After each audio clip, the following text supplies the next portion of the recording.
ခုနကမောင်ကျော်နဲ့စကားပြောပြတော့လေငယ်တော့အကြောင်းလေးပြန်ကြည့်ရပါ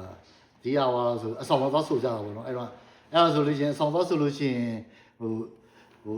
အဆောင်သားလဲဒီမှာတယောက်ပြီးမှတစ်ဖွဲ့ပြီးမှတယောက်တစ်ပုတ်စီဆိုရလေအဆောင်သားအဆောင်ရှိဆိုလို့ရှိရင်ဟိုဝိုင်းလေးတဲ့4-6ဝိုင်းလောက်ရှိရပါတော့အဲ့တော့အဲ့ဝိုင်းထဲမှာဘယ်လိုလဲဆိုတော့ဟိုကိုတင်းဆောင်လေးတော့ငါတို့ဖွဲ့ဘယ်ဖွဲ့လာတယ်ပေါ့နော်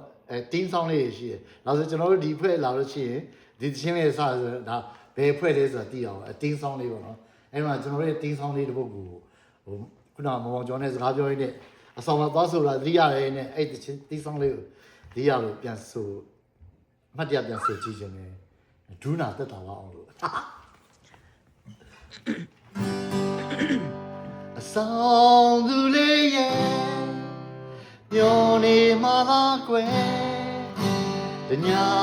လုံးမမောနိုင်မဲအတီးဆိုနေအောင်မဲတို့ချစ်တဲ့အဆောင်သူလေးရဲ့ညောနေမှာလားကွယ်တညာလုံးမမောနိုင်မဲအတီးဆိုနေအောင်မဲနေဝင်အေးရနေပေဝင်ဆောင်းတင်တဲ့မပြရအောင်အစင်သာကြိုးစားပါမယ်ရှိတဲ့ချိန်လေးသုံးကြမယ်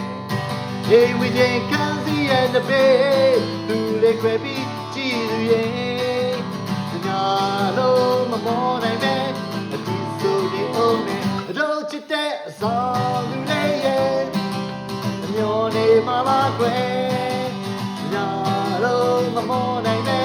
a ti so ni o me ဟောမီးလင်းလာရောခါနဲ့မီးလင်းလာရေးမမီးသေးအရမ်းကြောက်ကောင်းတယ်ငယ်တော့အကြောင်းလေး